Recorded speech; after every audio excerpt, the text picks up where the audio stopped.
எங்களுக்கு மீட்பும் பிள்ளைகளுக்கு உரிய உரிமை வழங்குகிறேவா.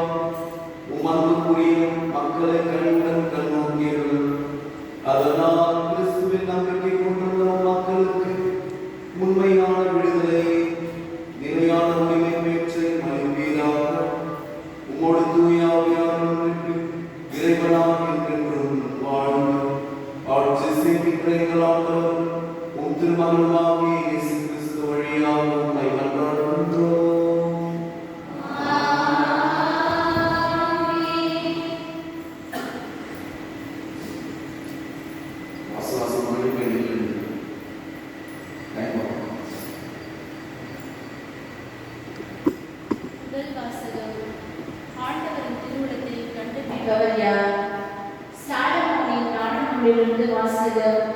கடவுளின் திட்டத்தை அறிபவர் யார்?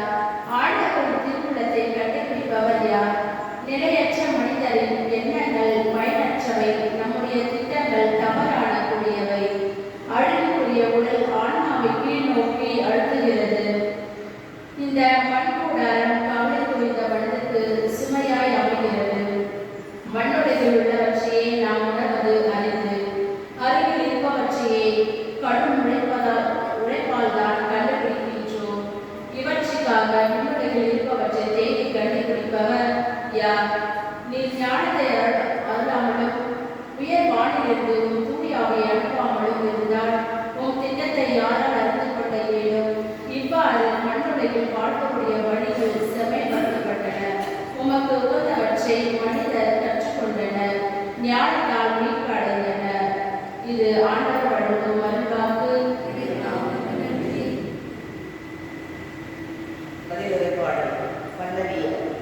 என் தலைவரே, தலைமுறை தோறும் நேரே எங்கள் புகலிடம்.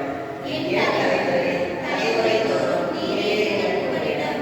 மனிதரை புழுதிக்கு திருப்பிட செய்கின்றேன், மானிடரே மீண்டும் புழுதியாக்குங்கள் என்கின்றேன்.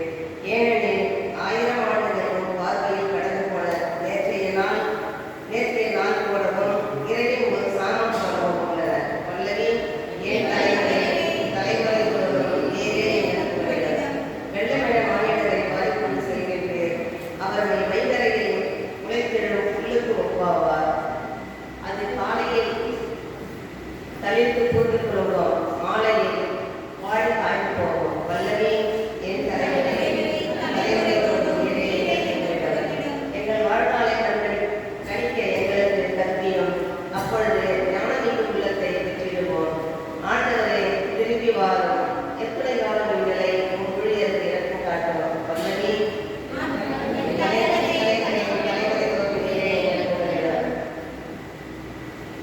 ஆண்டவரை திரும்பி வாரும், எத்தனை காலம் எங்களை உன் ஊழியருக்கு இறக்கம் காட்டுவோம். காலை தோறும் ஒரு பேரன்பால் எங்களுக்கு நிறைவேறியும், அப்பொழுது வாழ்நாளெல்லாம் நாங்கள் படிப்புக்கு மகிழ்வோம். எம் கடவுளாம் தலைவரை மீது தங்குவதாக. நாங்கள் செய்பவற்றில் எங்களுக்கு வெற்றி தாரும். ஆம், நாங்கள் செய்பவற்றில் வெற்றி அருளும். நல்லவே.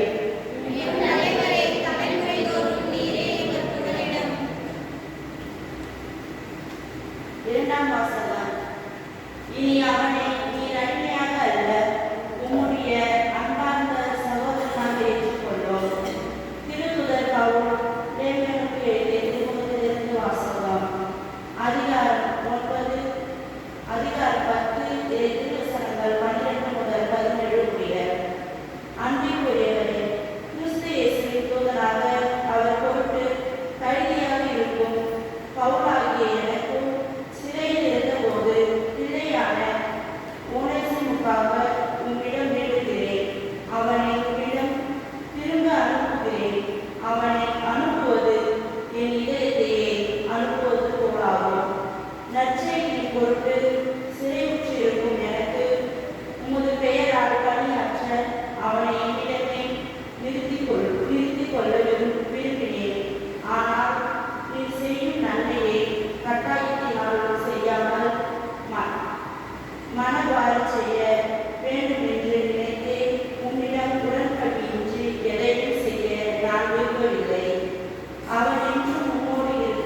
வாசகம்.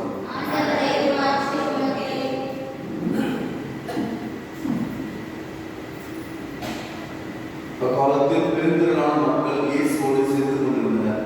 அவர் திரும்பி பார்த்து அவர்களிடம் கூறியது, என்னிடம் வருபவர் தன் தந்தை, தாய், மனைவி, பிள்ளைகள், சகோதரர், சகோதரிகள் ஆகியோரை, ஏன் தம் உயிரையுமே என்னை விட மேலாக கருதினால் அவரின் சீடராக இருக்க முடியாது. தம் சிலுவையை சுமக்காமல் என் பின் வருபவர் எனக்கு சீடராக இருக்க முடியாது. உங்களும் யாராவது ஒருவர் கோபுரம் கட்ட விரும்பினால் முதலில் உட்கார்ந்து அதை கட்டி முடிக்காகவும் செலவை கணித்து அதற்கான பொருள் வசதி நம்மிடம் இருக்கிறதா என பார்க்க மாட்டாரா? இல்லாவிட்டால் அதற்கு அடித்தளமிட்ட பிறகு அவர் கட்டி முடிக்க இயலாமல் இருப்பதை பார்க்கும் யாவரும் ஏளனமாக இம்மனிதன் கட்டத் தொடங்கினான், ஆனால் முடிக்க இயலவில்லை என்பார்களே. வேறு ஒரு அரசரோடு போர் தொடுக்க போகும் அரசர் ஒருவர் 20,000 பேருடன் தமக்கு எதிராக வருபவரை 10,000 பேரை கொண்டு எதிர்க்க முடியுமா என்று முதலில் உட்கார்ந்து சிந்தித்து பார்க்க மாட்டாரா? எதிர்க்க முடியாது. அவர் தொலைவில் இருக்கும் போதே குதிரை எழுப்பி அமைதிக்கான வழியை தேட மாட்டாரா? அப்படி உங்களும் தம் உடமையை எல்லாம் விட்டுவிடாத எவரும் என் சீடராக இருக்க முடியாது. ஆண்டவரின் அருள் வாக்கு.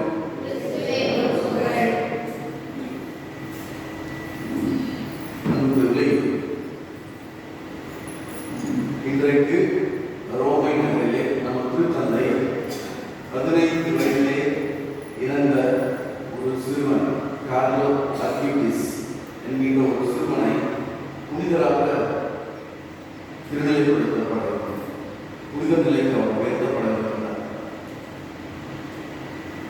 அந்த 15 வயதில் 2006 அவர் இறந்தார். பிளட் கேன்சர் இறந்தார். அந்த தம்பி பண்ணது கேர்லோ அக்யூட்டிஸ். சரிங்களா? கேர்லோன்றது அவருடைய பேர். அவர் என்ன எதுக்காக அவருக்கு படப்படுறாங்க ரொம்ப முக்கியமான இன்றைக்கு புரிந்த மரபில் ஒளிபரப்பாகும். சரிங்களா? நீங்கள் பார்க்கலாம். அவர் டிஜிட்டல் டிசைக்கிள் அப்படின்னு சொன்னாங்க. டிஜிட்டல் டிசைக்கிள் அப்படின்னா இந்த செல்ஃபோனு, கம்ப்யூட்டர், லேப்டாப் எல்லாமே பசங்க அந்த மாதிரி அந்த கம்மியெல்லாம் ரொம்ப இன்ட்ரெஸ்ட். ஆனால் அந்த மொபைலில் அவர் இறக்கிற நற்கருணை பற்றிய புதுமைகள் 20,000 புதுமைகளை அவர் சேகரித்து அவர் தனி யூடியூப் சேனல் ஆரம்பித்து அது வெப்சைட் வச்சு அதை அவர் தொடங்கி வச்சுருக்கார். எப்பொழுதுமே அவர் சொல்லுவாங்க இல்லையா, எப்போ பார்த்தாலும் பைக் ஃபோனே தான் செய்யலாம்னு சொல்லிட்டு. ஆனால் அந்த மொபைல் ஃபோனை வச்சு என்ன செய்யலாம், நல்லது செய்ய முடியும் என்ற ஒரு உண்மையை அவர் நிரூபித்து காட்டினார். இந்த காலத்தில் 2006 இருந்தது 15 வயசு தான். ஆனால் அவர் மொபைல் ஃபோன் யூஸ் பண்ணதால தான் பிளட் கேன்சர் சொல்றாங்க. அது ரெண்டாவது பிரச்சனை. ஆனால் இறப்பதற்குள் அவர் நல்லது செஞ்சார். அதனால சொல்ற மொபைல் ஃபோன் அதிகமாக கொடுக்காது, பயன்படுத்த குறிப்பாக குழந்தைகளுக்கு கொடுக்கூடாது. இன்றைக்கு குழந்தைகளுக்கு பாட்டு தாராள பாட்டம் கிடையாது. எல்லாத்துக்கும் ஒரே பண்ணுறது அது செல்ஃபோன் தான். குழந்தை அழுதுச்சுன்னா மொபைல். எல்லாம் பயனாட்டிக்கு அதெல்லாம் கிடையாது. எல்லாம் காட்டி சாப்பிட வைக்கிறது, பூச்சாண்டி வராமல் மரியாதை சாப்பிடுறது அப்படின்னு சொல்லலாம் கிடையாது. ஒரே ஒரு பூச்சாண்டி, ஒரே ஒரு விழா, ஒரே ஒரு பௌர்ணமி, அமாவாசை எல்லாம் சேர்த்து யாரு செல்போன் தான். அதனால குழந்தைகளுக்கு அது மூளை பாதிக்கப்படுகிறது. எனக்குதான் அந்த கேன்சர் அவர் ஆனால் அதை நல்லதுக்கு பயன்படுத்தினார். திடீரென்று அவருக்கு இந்த பிளட் கேன்சர் உடனே லுக்கேமியா சொல்லுவாங்க. அந்த கேன்சர் அவருக்கு கடவுளை படிக்கல. நான் என்ன பண்ணுவேன், நற்கருணை ஆண்டவர்கள் பத்தியா எல்லாருக்கும் அறிவிச்சிருந்தேன். ஏன் கடவுளை படிக்கிறார் சொல்லல. அவர் மகிழ்ச்சியோட நோயை ஏற்றுக்கொண்டார். நான் பண்ண தப்புக்கு என் உடம்பு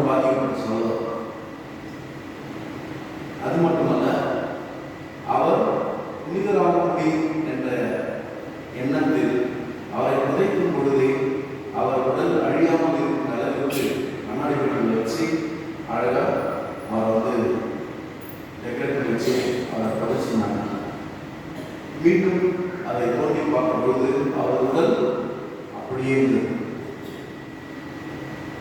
நல்லா வெள்ளையா ஒரு ஆதிசம் யாரும் வெள்ளையாவே இல்லை. சரிங்களா? நீங்க வேணா கூகுளில் சர்ச் பண்ணி பாருங்க. சரிங்களா? அது மட்டுமல்ல, அவரிடம் வேண்டிக் கொண்டதன் பேரில் 2 முக்கியமான உண்மைகள் திருச்சபையால் அங்கீகரிக்கப்பட்டிருக்கிறது. 2 முக்கியமான உண்மைகள். ஒரு மனிதன் புனிதராக உயர்த்தப்பட வேண்டும் என்றால் அவரிடம் வேண்டிக் கொண்ட அடிப்படையில் அந்த புனிதர் பரிந்து பேசி ஒரு புதுமை நடந்திருக்கும். 2 புதுமை நடந்திருக்கும். அவ்வாறு இந்த கேரளோட புனிதர்கிட்ட வேண்டிக் கொண்டதன் அடிப்படையில் அந்த புதுமை நடந்தது. அதை என்ன பண்ணுவாங்க, அறிவியல் ஆராய்ச்சி போய் உட்படுத்தும். நீங்கள் சொல்றது உண்மையாக பொய்யான்னு சொல்லுங்க. மெடிக்கல் ப்ரூஃப் முன்னாடி கேன்சர் வச்சுங்க, அதுக்கப்புறம் சர்டிஃபிகேட் பார்ப்பாங்க, அதுக்கப்புறம் செக் பண்ணுவாங்க. செக் பண்ணி ஒரு நிமிஷம் கேன்சர் சரியாயிடுச்சு சொல்லி இவங்க தான் பண்ணுவாங்க. வேற காசுலாம் போய் செக் பண்ணுவாங்க சொன்னாங்க. திருச்சபையால் அங்கீகரிக்கப்பட்ட ஹாஸ்பிட்டல் டாக்டர்ஸ் தான் செக் பண்ணுவாங்க. சரிங்களா? புனிதராக ஈஸியான விஷயம் கிடையாது. அதனால் இன்று நம்ம கடந்த பிரான்சிஸ் திருத்தந்தை அவர்களே அவரை புனிதராக உயர்த்த வேண்டும் என்று அவர் முத்தி பேர் வச்சதை அவர் கொண்டார். இன்றைக்கு நம் திருத்தந்தை லியோ அவர்கள் இவரை புனிதராக உயர்த்துகிறார். ஸோ இந்த என்ன பண்ணுவாங்க, இன்னொரு புனிதர் திருச்சபை இவரோட சேர்த்து இன்னொரு இருக்காரு. ஆனால் கேரளோ பற்றி நான் சொல்கிறோம். அது மட்டும் இல்லாமல் அவர் தினந்தோறும் 2 பேருக்கு உதவி செய்வார். சாப்பாடு பேசுறது ஏதாச்சும் உதவி அவர் கணக்கு தான் சொல்றாரு. ஒரு நாளைக்கு 2 பேருக்கு குறைஞ்சது 2 பேருக்கு ஏதாச்சும் உதவி செய்யணும். அது எப்பவுமே அவர் சொல்லத்தான் செய்வார். ஏன் இப்படி பண்றாரு? நான் முடிவு பண்ணி செய்யறேன். ஒரு நாளைக்கு குறைஞ்சபட்சம் எத்தனை பேருக்கு? 2 பேருக்காக உதவி செய்யறேன் அப்படின்னு சொல்லி அதை செய்து வந்திருக்காரு. அது மட்டும் இல்லாமல் குறிப்பாக இந்த கோயில் வர பேச பார்த்தீங்களா, அவங்க தினந்தோறும் கோயில் கிடைக்கிறது, அவங்களுக்கு திருப்பலி முக்கியத்துவத்தை சொல்றது, நற்கருணை முக்கியத்துவத்தை சொல்றது. ஏன் கோயில் வராமல் இருக்கீங்க? கோயில் முக்கியம், நற்கருணை முக்கியம், நற்கருணை இருந்தால் நம்ம வாழ முடியாது அப்படின்னு சொல்லிட்டுருப்பாங்க. நிறைய பேர் என்ன பண்ணலாம், வெறுப்பேற்றாங்க புதுசா நற்கருணை சொன்னாங்க அப்படின்னு சொல்லிட்டு. இப்போ பாருங்க, நம்ம பசங்க எவ்வளோ வாய் பேசுறாங்க இல்லையா? வாயாளர் கூட விட்டுருவாங்க. ஆனால் இந்த 15 வயது சிறுவன் ஒரு விடாப்பிடியாக அதை சொல்லி பெரியவங்க குடிக்காரங்க கோயிலுக்கு வராங்க, இவங்க தான் போய் பிடிக்கணும். கோயிலுக்கு வரவங்களே கோயிலுக்கு வரது பெரிய விஷயம் கிடையாது. கோயிலுக்கு வராத கோயிலுக்கு வர்றது தான் முக்கியமான ஒரு பெரிய விஷயம், மனமாற்றம். அதை அவர் செய்திருக்கின்றார். எனவே ஒரு சீரத்துவ வாழ்விற்கு இந்த 15 வயது சிறுவன் மிகச்சிறந்த எடுத்துக்காட்டாக இருக்கிறார். நான் எப்படி நல்லதாக இருந்தது, நான் எப்படி கிறிஸ்தவனாக இருந்தது அப்படின்னு நீங்க நினைச்சு அதனால அதையும் சாக்கா வச்சு கிறிஸ்தவ வாழ்வதாக. ஆனால் இந்த கேரளோ ஆக்டிவிட்டிஸ் என்னால் முடியும், புனிதராக திட்டத்தில் அவர்கள் ஆகலாம். ஆனால் நான் குறைந்தபட்சம் ஒரு நல்ல கிறிஸ்துவனாக இருப்பேன் அப்படின்னு சொல்லி வாழ்ந்தார். அந்த வாழ்வை கடவுளை ஏற்றுக்கொண்டு அவர் வழியாக இந்த உலகத்தில் பல நன்மைகளை செய்ய கடவுள் விரும்புகிறார். அதான் உண்மை. அமெரிக்காவில் அவர் இத்தாலி நாட்டில் மிலன் நகரில் வந்து. சரிங்களா? எனவே இன்றைய காலகட்டத்தில் புனிதராக வாழ்வது என்பது எங்க இருக்குது? நம்ம தான் இருக்கு. நம்ம திருத்தந்தை சொல்வார், ஒன்றாம் திருத்தந்தை புனிதர்கள் எங்க இருக்காங்க? வார்த்தைகள் இருப்பாங்க. Saints are next to your doors. நம்பிக்கையை மனதிற்குள் வைத்துக் கொண்டு கட்டுப்பாட்டோடு ஒழுக்கத்தோடு இறைவன் வாக்குகளுக்கு கீழ்ப்படிந்து விவிலியம் சொல்வதை 10 கட்டளைகள் சொல்வதை தவறாமல் கடைபிடித்து வாழ்றாங்க. பார்த்தீங்களா? அவங்க எல்லாருமே யாரு? அறிவிக்கப்படாத புனிதர்கள் அப்படின்னு சொல்லுவாங்க. அறிவிக்கப்படாத புனிதர்கள். ஆதிசன்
நிறைய பேர் என் பையன் ரொம்ப பேருமானதான், ரொம்ப இன்டெலிஜென்ட் அப்படின்னு சொல்கிறோம்.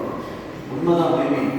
ஆனால் உங்களை விட கடவுள் பல மடங்கு அறிவாளி, அறிந்தவர், தெரிந்தவர். அப்பா எங்கடினா உள்ள 16 அடி சொல்லுவாங்க. அப்போ மனுஷங்களே போய் எத்தனை அடினா கடவுள் எத்தனை அடி போய்வாரு நினைச்சு பார்ப்போம். நமது மனித அறிவு குறிப்பிட்ட அளவுதான் தெரியும். இன்றும் அறிவியலால் கண்டுபிடிக்கப்பட முடியாத பல உண்மைகள் இருக்கின்றது. மனிதர்களால் ஆகாயத்தை போய் சேட்டலைட் தான் பண்ணலாம், ஏதோ ஒரு கண்டுபிடிக்கலாம், அவ்வளவுதான். அதே ஒரு சேட்டலைட் ஃபெயில் ஆகி வந்து கடலுக்கு அடியில் ஒரு மிகப்பெரிய உலகமே இருக்குன்னு சொன்னாங்க. நேஷனல் ஜியோகிராஃபியில் பார்த்தீங்கன்னா தெரியும், அவ்வளோ அழகாக இருக்கும். ஆனால் அவங்க சொல்லுவாங்க எங்களால் குறைஞ்சதான் கண்டுபிடிக்க முடிச்சுருக்கோம், இன்னும் நிறைய விஷயத்தை கண்டுபிடிக்கவே முடியல சொல்லுவாங்க. கடவுள் இயற்கை வழியாக பேசி கொண்டிருக்கிறார். இயற்கையை நம்ம புரிஞ்சிக்க முடியாது. யாரும் எழுதுவாங்க சூரியன் போயிட்டு ப்ளீஸ் கேட்ட 5 மணி ஆயிடுச்சு போய் எல்லாம் உலகம் வச்சு உலகம் தான் இல்லைன்னா எல்லா மக்களும் கண்டு தெரியாமல் இல்லையே பார்க்கலாம். ஆனால் சூரியன் எழுதுறாங்களா? யாரும் கிடையாது. இயற்கையின் அந்த சமநிலை தொடர்ந்து நடந்து கொண்டிருக்கின்றது. ஒரு விதமான அந்த சீரமைப்பு நடந்து கொண்டிருக்கிறது. கிளைமேட் சேஞ்ச் இதெல்லாம் யார் நடந்தது? யாராவது பெட்ரோல் போட்டு ஆயில் போட்டு இன்ஜின் வச்சு சுத்திக்கிறாங்களா? இயற்கை, கடவுள். அதை நான் புரிஞ்சுக்கணும். கடவுளின் ஞானம் தான் நமக்கு தேவையானது. கடவுளின் ஞானம் நம்ம ஒன்றுமே செய்ய முடியாது. சொந்த அறிவை ஒன்றும் செய்ய முடியாது. இதுதான் மனிதனின் நிலை. இரண்டாவது வாசகமானது ஒரு முக்கியமான செய்தி நமக்கு சொல்லுது. ஒனேசிமுஸ் அப்படின்னு ஒருத்தர் இருக்கார். ஒனேசிமுஸ் வந்து பிலமோனுடைய அடிமை. சரிங்களா? இயேசுவின் காலத்தில் தூய பவுலடியார் காலத்தில் அடிமைகள்லாம் வந்து சந்தையில் அது விற்கப்படும். செயின் போட்டு காலை செயின் போட்டு கட்டி வச்சுப்பாங்க. அவங்க போய் அடிமைகள்லாம் வாங்குவாங்க. நல்ல எதிர்காலமான ஆள் யாரும் சொல்லிட்டு பார்க்கணும். அவங்களாம் சண்டை போடுவாங்க. இவன் வேணும் அவன் வேணும். 2 பேர்ல யார் ஜெயிக்கணும் சண்டை போட வருவாங்க. சண்டை போட வச்சு யார் ஜெயிக்கிறாங்க அவன் என்ன பண்ணுவாங்க? அந்த எஜமான் கூப்பிட்டு வந்துடுவார். அதான் அடிமை. நிறைய அடிமைகள் என்ன பண்ணுவாங்க? ஒத்துழைப்பு முன்னாடிலாம் அப்படி யாருக்கும் தெரியாது. அடிமையாக போகணும். 100 பேர் 200 பேர் கப்பல் இது பண்ணுறது, நேரத்தில் வேலை செய்யறது எல்லாருமே அப்படி 100 பேர்னா 100 பேரையும் காசு கொடுத்து வாங்கிடுவாங்க. ஆனால் அது போன பிறகு அந்த எஜமான அந்த அடிமையை கொல்லப்பட முடியும், கொன்று கூட போட முடியும். ஒரு குறிப்பிட்ட அமௌண்ட் வாங்கினா அந்த கதை முடிஞ்சிச்சு. அப்படி ஒனேசிமுஸ் அப்படின்ற அடிமை எங்க இருக்காரு? பிலமோன் கிட்ட இருக்காரு. தூய பவுலடிகளா அந்த பிலமோன் தான் கடிதம் எழுதினார். அந்த கடிதம் 2ஆம் வாசகம் வாசிக்கிறோம். சரிங்களா? அப்ப என்ன பண்றாங்க? இந்த பிலமோன் இடம் இருப்பது ஒனேசிமுஸ் புரியல, ரொம்ப கஷ்டமா இருக்கு. அதனால ஒனேசிமுஸ் என்ன பண்றாரு? ஓடிட்டாரு. தப்பிச்சு எஸ்கேப் ஆகி ஓடிட்டாரு. எங்க போயிட்டாரு? ரோமுக்கு போயிட்டாரு. அந்த ரோம்ல பவுலடிகளா சிறையில் இருந்தார். அப்போ சிறையில் இருக்கிற போது பவுலடிகள் வெளியில் வந்து பேசுவதற்கு வாய்ப்பு கிடையாது. பிலமோன் வந்து பவுலடிகளை சந்திக்கிறது. அப்போ பிலமோன் பவுலடிகளை சந்தித்த பிறகு இயேசுவை பற்றி நற்செய்தி அவர் கேட்கிறார். கேட்டது பவுலடிகளா பிலமோனை மனமாற்றிருந்தார். அவர் கிறிஸ்துவ மாறார். மாறி கதையெல்லாம் சொல்றார். சொன்ன பிறகு ஒரு லெட்டரை எழுதி அந்த லெட்டரை ஒனேசிமுஸ்க்கே கொடுத்து எந்த கொடுத்து சொல்றாரு? பிலமோன் கிட்ட கொடுத்து சொல்றாரு. பிலமோனுக்கு பவுல் அவருக்கு ஏற்கனவே தெரியும். அதில் அவர் சொல்றாரு, தயவுசெய்து இந்த ஒனேசிமுஸை ஏற்றுக்கொள். அடிமையாக இல்லை, நான் ஏற்றோ உன் சகோதரனாக ஏற்றுக்கொள். ஏன்னா பிலமோன் பவுலடிகளால் மனமாற்றப்பட்டார். நீ ஒரு கிறிஸ்தவன் அப்படின்னா நீ ஏற்கனவே அடிமையாக பார்க்க என்ன ஏற்றுக்கலாம்? சொந்த சகோதரனாக ஏற்றுக்கொள். ஏனென்றால் கடவுள் நம் பாவங்களை மன்னிக்கின்றார். கடவுள் நம்மை பொறுத்துக் கொள்கின்றார். கடவுள் நம்மை சகித்துக் கொள்கின்றார். அதனால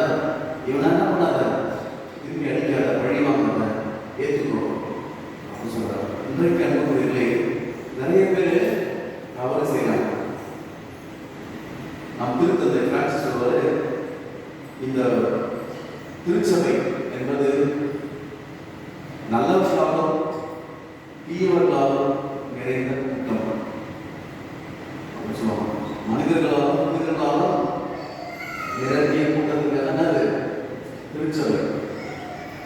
இந்த திருச்சபையில ஆதிச்சனம்ல தப்பு செய்யாத செஞ்ச ஒருத்தருக்கும் கோயிலுக்கு வரக்கூடாது அப்படின்னு சொன்னா எத்தனை கோயில் வருவீங்க? கைத்துங்க பார்க்கலாம். ஒரு தப்பு கூட செஞ்சிருக்காரு, ஒருத்தர் கூட செஞ்சிருக்காரு அப்படின்னா யாராவது இந்த சண்டை பாஸ் பண்ண முடியுமா? ஒருத்தர் கூட வர முடியாது. அப்படின்னா என்ன அர்த்தம்? திருச்சபை பாவிகளாலும் புனிதர்களாலும் அடங்கிய உள்ளடக்கிய திருச்சபைனாலே பாவிகள் புனிதர்கள் உள்ளடக்கியதான். நீங்க புனிதர்கள் மட்டும்தான் இருக்கணும் அப்படின்னா எங்க போனீங்க? மோட்சம் தான் மோட்சத்தில் மட்டும்தான் பாவம் செய்யாத இருப்பாங்க, வெறும் புனிதர்கள் இருப்பாங்க. ஆனால் திருச்சபையில யாரும் இருப்பாங்க? நல்லவங்க இருப்பாங்க, கெட்டவங்க இருப்பாங்க. ஆனால் நல்லவங்க பண்ணுவாங்க, நல்லவர்கள் அல்லது நல்லவங்க சொல்லிக்கிறவங்க கெட்டவங்க பார்த்துருப்பாங்க. மோசமான ஒரு திருடன் ஒரு போன வருஷம் அல்லது 10 வருஷம் முன்னாடி உள்ள மாட்டான். குறிப்பா இந்த ஓடி போனவங்களாம் அப்படிங்களா, அவங்களாம் ஒரு மாதிரி பார்ப்பாங்க. தப்பு செஞ்சவங்க, ஏதாவது ஜெயிலுக்கு போயிட்டு வந்தாங்க, ஒழுக்கம் சார்ந்த விஷயங்களில் பலவீனமாக இருப்பாங்க. இதெல்லாம் நம்ம எப்படி பார்க்கணும்? அது மோசமான அவங்க வீட்டுக்கு போகாதீங்க, மந்திரி கூட போகக்கூடாது. ஒரு சர்வீலாம் போனாங்க, அவரே சொல்லுவார், ஏன் திருட போகிறார் பயணமான எப்போ திருடா? 10 வருஷம் திருடணும். அவனே திருப்பி பார்க்க போகிறார், மந்திரிக்கு பார்த்தனால அவனுக்கு போகாதீங்க. நாம் திருத்தந்தை பிரான்சிஸ் அவர்கள் LGBT அப்படின்னு சொல்லுவாங்க.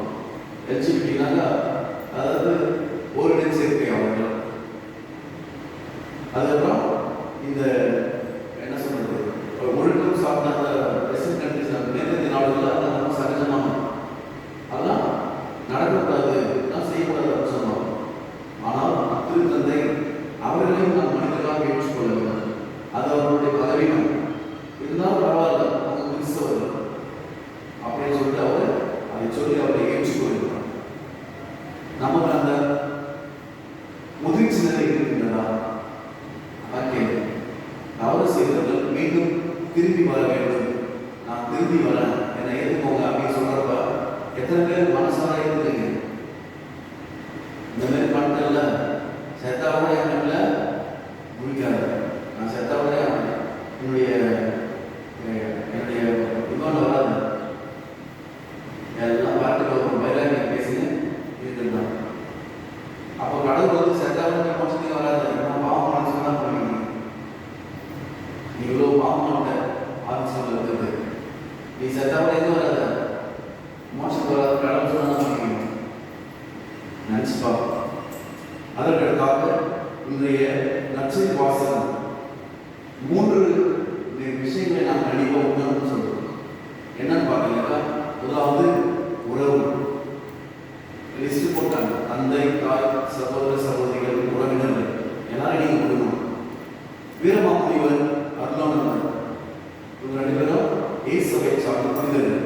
அவங்க என்ன பண்றாங்க, இந்த வீரமாமுனிவர் இங்கு வந்த பொழுது அவருடைய பெற்றோர் நாங்கள்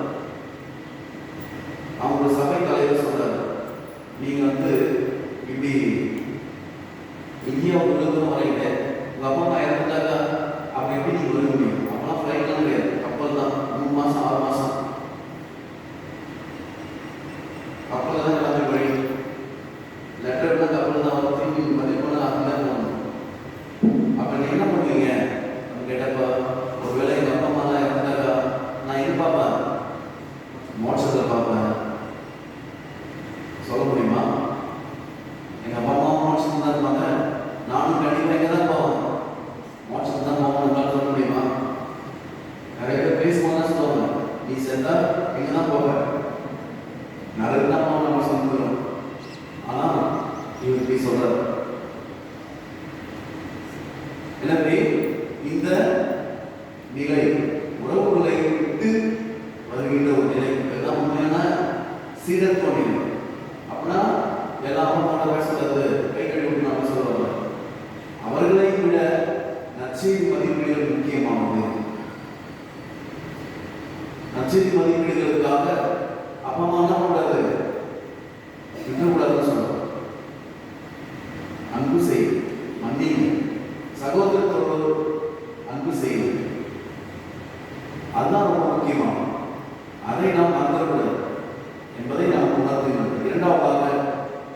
சிலுவையை சுமக்க தயங்கக்கூடாது. உங்கள் சொந்த சிலுவையை சுமக்க நீங்கள் தயங்கினால் நிச்சயமாக உங்களுக்கு என்னதான் பிரச்சனை? இந்த சிலுவை தான் நமக்கு லட்சியம் வாழும். நிறைய பேருக்கு என்ன சிலுவை புரிய மாட்டேங்குது. உங்கள் குறிக்கோள் தான் உங்களுக்கு சிலுவை. ஆமா, குறிக்கோளே இல்லை அப்படின்னா அதான் பிரச்சனை. சிலுவையை நீங்கள் வச்சுக்கலாம் போறீங்க, புரியுதுங்களா? உங்கள் குறிக்கோள் சின்ன பசங்க முதல்ல குறிக்கோள் இன்றைய நாளுக்கு குறிக்கோள் இருக்கு. நீங்க ஞாயிற்றுக்கிழமை என்ன பண்ணலாம்? உங்க மேல பேசலாம் எடுத்து பார்க்கலாம்னு இருந்தா கண்டே முடிஞ்சிடும்.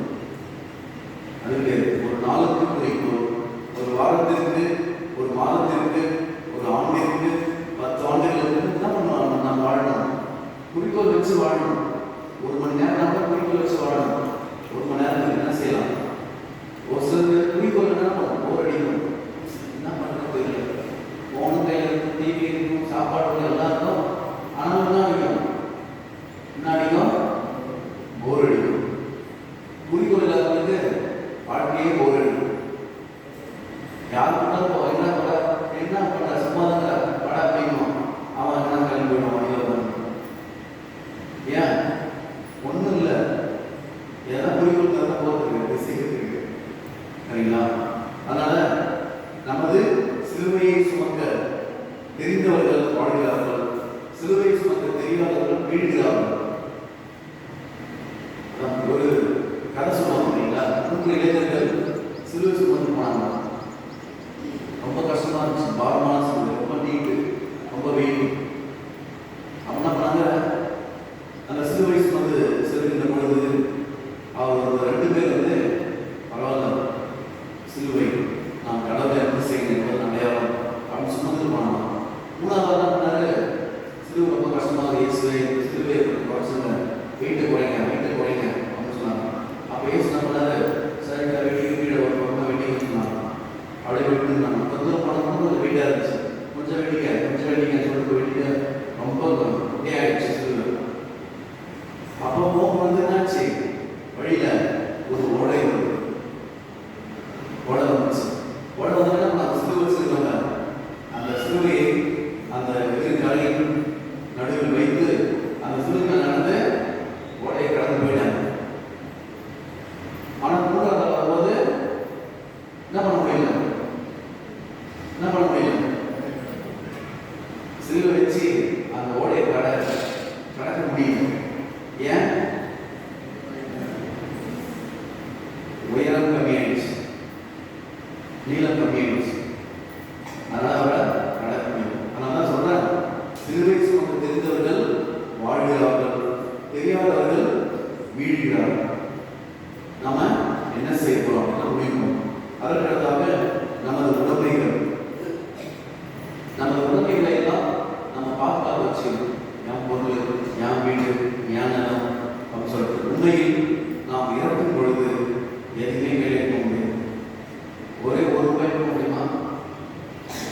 ஒரே 1 ரூபாய் இருக்க முடியுமா? முடியாது. அதான் வாழ்க்கை.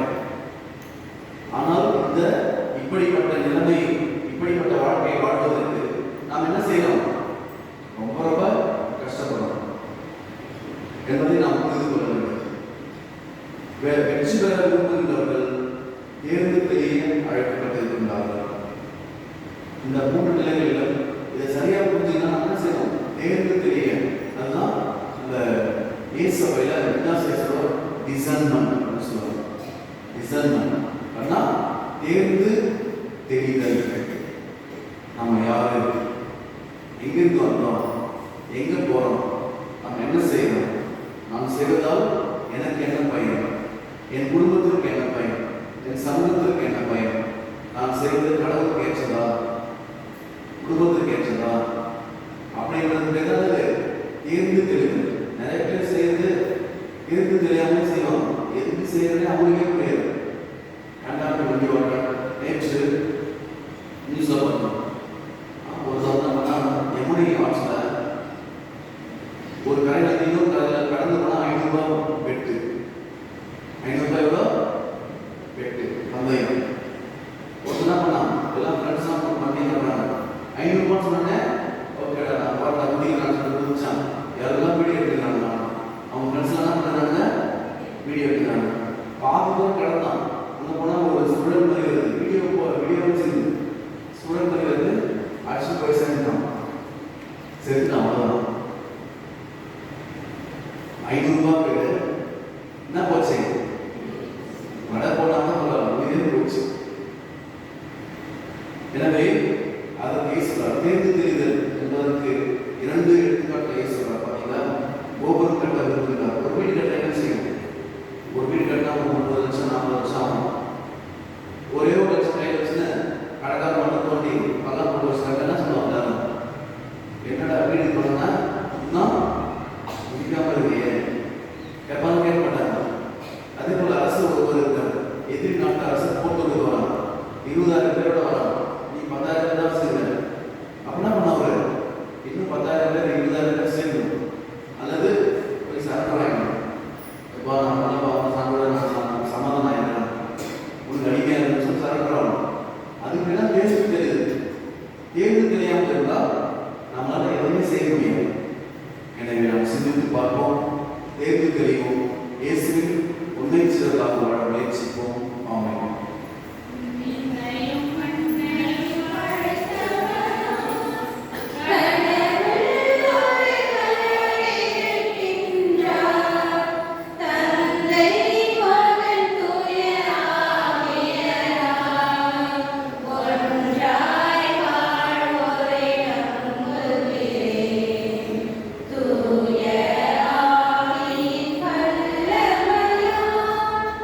இறைவா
இந்த மன்றாட்டுகளை எங்கள் ஆண்டவராகிய கிறிஸ்து வழியாக கெஞ்சி மன்றாடுகின்றோம்.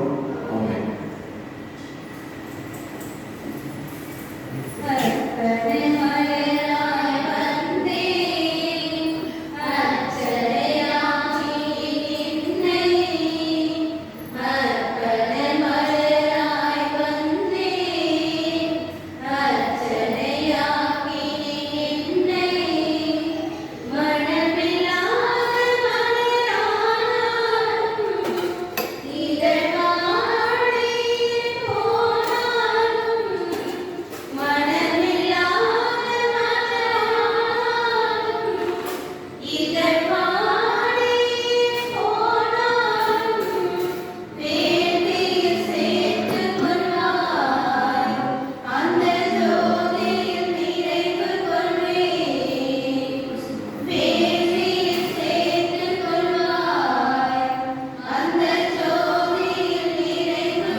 அன்பு சகோதர சகோதரிகளே, என்னுடைய குடும்பத்தின் இந்த வரி எல்லாம் நாம் தந்தைக்கு ஏற்றதாக மன்றாடுங்கள்.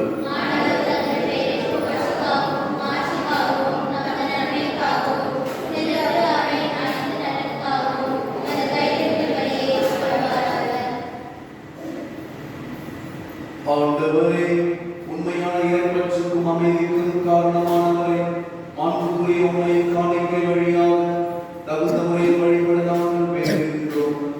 அதனால் தூய மறை நிகழ்வுகளில் உண்மையான உணர்வோடு பங்கேற்பதன் வழியாக நாங்கள் அனைவரும் ஒன்றுபடுவோமாக. எங்கள் ஆண்டவராகிய கிறிஸ்து வழியாக உண்மை மன்றாடுகின்றோம். ஆண்டவர் உங்களோடு இருப்பாராக. இதயங்களை மேலே எழுப்புங்கள். நம் இறைவனாகிய ஆண்டவர் நன்றி கூறுவோம்.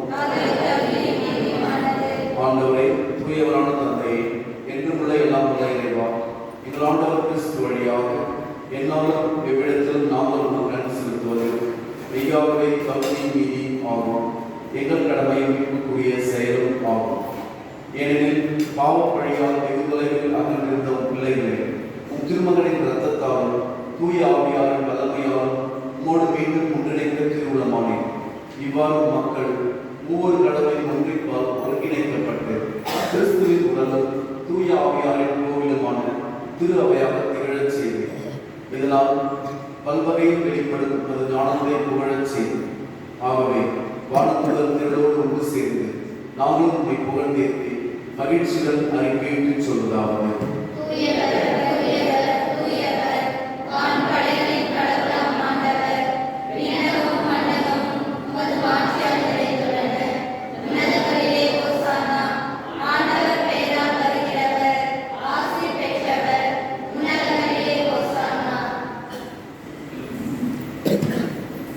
ஆண்டவரே, மெய்யாகவே தூயவர், தூய்மை அனைத்துக்கும் மூச்சு. ஆகவே யாவை பொழிந்து இக்காணிக்கைகளை தூய்மைப்படுத்த உண்மை வேண்டுகின்றோம்.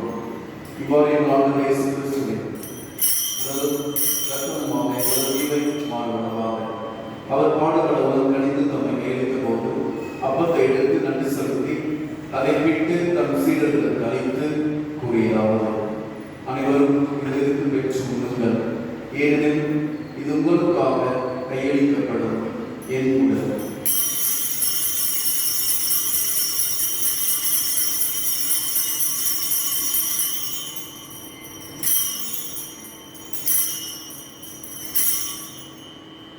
அவனுமே இரவு விருந்தை அருந்திய பின் கிண்ணத்தை பிடித்து மீண்டும் நன்றி கூறி தம் சீடர்களுக்கு அளித்து அவர் கூறியதாவது: அனைவரும் இதிலிருந்து பெற்று பருகுங்கள், ஏனெனில் இது புதிய நிலையான உடன்படிக்கைக்குரிய என் இரத்தத்தின் கிண்ணம். இது பாவமன்னிப்பு என்று உங்களுக்காகவும் பலருக்காகவும் சிந்தப்படும். இதை என் நினைவாக செய்யுங்கள்.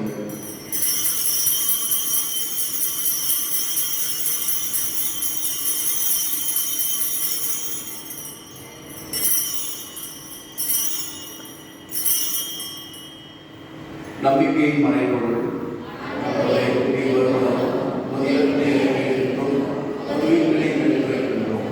ஆகவே ஆண்டவரே, நாங்கள் கிறிஸ்துவின் இறப்பினையும் உயிர்ப்பினையும் நினைவு கூர்ந்து வாழ்வுதல் நம்பத்தை மீட்பளிக்கும் கிண்ணத்தை ஒப்புக் கொடுக்கின்றோம்.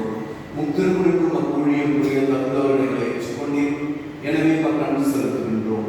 மேலும் கிறிஸ்துவின் உடலில் ரத்தத்தில் பங்கு கொள்ளும் எங்களை தூய ஆவியாரோடு சேர்க்க வேண்டும் என தாழ்மையுடன் நன்றாடுகின்றோம். ஆண்டவரே, உலகிற்கும் பரவியிருக்கும் திரு அவையை நினைவு கூர்ந்து எங்கள் திருத்தந்தை தெய்வம் என் பேராயர் பிரான்சிஸ் கலிஸ்ட் எல்லா திருநிலையினர் ஆகிய அனைவரோடும் மது திரு அவை அன்பில் நிறைவேறச் செய்கிறது.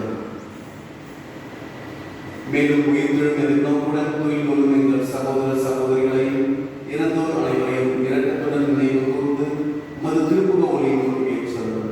எங்கள் அனைவர் மீதும் இரக்கமாயும் கடவுளின் கன்னித்தாயான புனித மரியா, அவருடைய கணவரான புனித யோசேப்பு, புனித திருத்துதர்கள், இவ்வுலகில் நமக்கு உகந்தவராயிருந்தோர் ஆகிய புனித அனைவரோடும் நாங்கள் நிலைப்பாடில் பங்கு கொள்ளும் தகுதி பெற்று உம் திருமகன் இயேசு கிறிஸ்து வழியாக உம்மை புகழ்ந்தேற்கும் வரம் அருள உம்மை மன்றாடுகின்றோம். இவர் வழியாக எல்லாம்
ஆண்டவரே இயேசு கிறிஸ்துவே, அமைதியை உங்களுக்கு விட்டுச் செல்கின்றேன், என் அமைதியை உங்களுக்கு அளிக்கின்றேன் என்று உம் திருத்துதர்களுக்கு மொழிந்தீரே.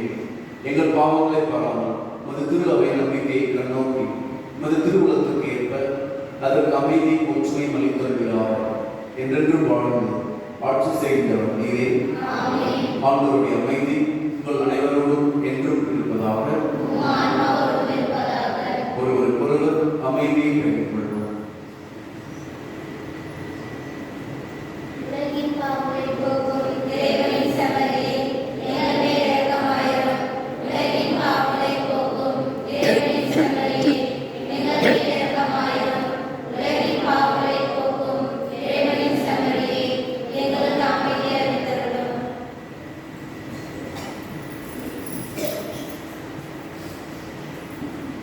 இதோ இறைவனின் செம்மறி, இதோ உலகின் பாவங்களை போக்குகின்றவர்.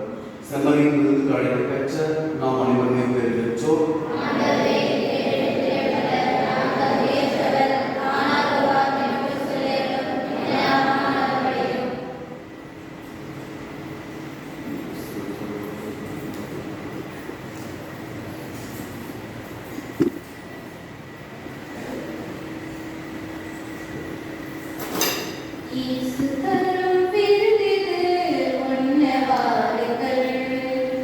இறையரசின்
மன்றாடுவோமாக. ஆண்டவரே, உமது வார்த்தையால் விண்ணகம் இருந்தால் உன் நம்பிக்கையாளர்களுக்கு நீர் உணவளித்து வாழ்விக்கின்றேன். இவ்வாறு திருமகன் அளிக்கும் மாபெரும் படைகளால் நாங்கள் வளம் பெற்று அவரது வாழ்வில் என்றும் பங்கேற்கும் தகுதி பெறுவோமாக. என்றென்று வாழ்ந்தாட்சி செய்கின்ற அவர் வழியாக உம்மை மன்றாடுகின்றோம். ஆண்டவர்களோடு இருப்பாராக.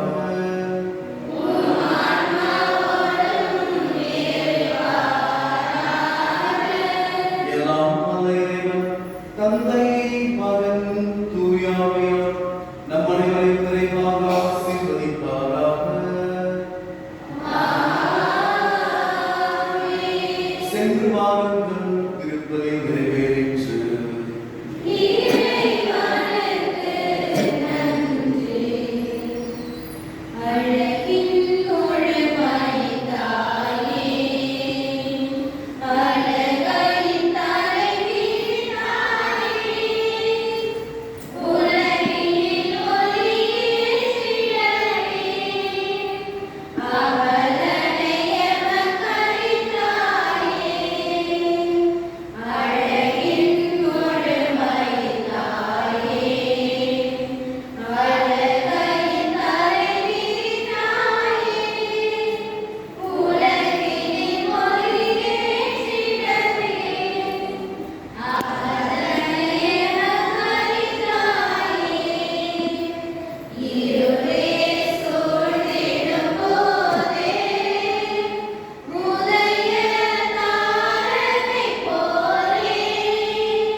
தந்தை சுகம் நாயகம் அவருடைய உடலுடைய நலனுக்காகவும் அவருடைய இறுதிப்பணி மேலும் சிறப்புபடியாகவும் வேண்டிக் கொள்வோம். தந்தை முது ஆட்சி வருக, முது திருமணம் என்னுடைய நிறைவேறுவது போல மன்னர்களும் நிறைவேறுக.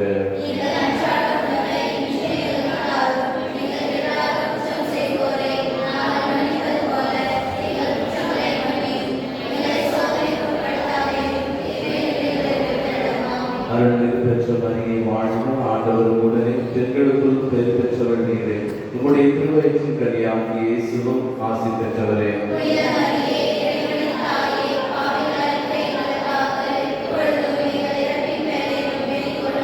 தந்தைக்கும் மகனுக்கும் தூய ஆவியாருக்கும் மகிமை உண்டாவதாக.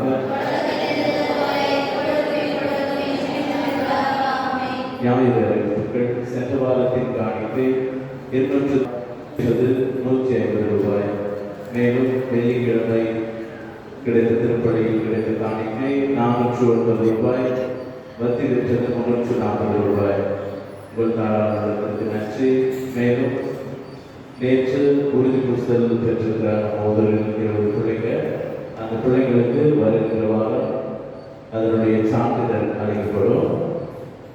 தெரிவித்துள்ளோம். மேலும் குடும்ப புத்தகங்கள் வாங்காதவங்க வாங்கிக் கொள்ளுமாறு கேட்டுக்கொள்ளப்படுகிறீர்கள். சென்ற மாதத்தின் வரவு செலவுகள். வத்தி விற்ற பணம் 1600 ரூபாய். உண்டியல் பணம் 2640 ரூபாய். சென்ற மாத கையிருப்பு 67 ரூபாய். முதல் சனியன்று ஈபிலா 100 ரூபாய். இருப்பு விற்றது 4060 ரூபாய். ஈபிலாக ஆதிச்சனூர் ஆசிரியர் டீச்சர் கொடுத்தது 500 ரூபாய். மோட்ச விளக்குக்கு ஈபில் 300 ரூபாய். புடவை விற்ற பணம் 350 ரூபாய். மொத்தமாக 9,817 ரூபாய் வரவாக உள்ளது. செலவு நோட்டு வாங்கியது 100 ரூபாய். பூசை மேடை துணி துவைத்தது 300 ரூபாய். பிளக் ஒயர் வாங்கியது 100 ரூபாய். யூனிட் ட்ரை காயில் கட்டியது 1,415 ரூபாய். மொத்தம் 1,915 ரூபாய் செலவு. கையிருப்பு 7,902 ரூபாய். நன்றி. இயேசு பரிசுத்த இருதயமே, மரியின் மாசுத்த இருதயமே, திருப்பற்றி தருகிறார் சூசியப்பரே, இரவில் அந்நியாயப்படி கருதறியமாறு சீக்கிரமான தற்பொழுமையாக எங்களும் பார்க்காமல் ஒதுக்குவதாக எங்கள் பேரை காணிக் கொண்டிருக்கின்ற அனைத்து புனித புனிதர்களே, மேலும் திருப்பலை முடிந்தவுடன் மாதத்தின் முதல் வாரம் பொதுக்குழு கூட்டம் நடைபெறும். நேற்று முதல் சனி நடத்த முடியல, அது உறுதி புஸ்தகத்துக்கு போயிட்டு இருந்தோம் எல்லாருமே. அதனால வருகின்ற மாதம் சபையாரையும் அதை சிறப்பிப்பாங்க. தந்தை மகன் தூய ஆவியார்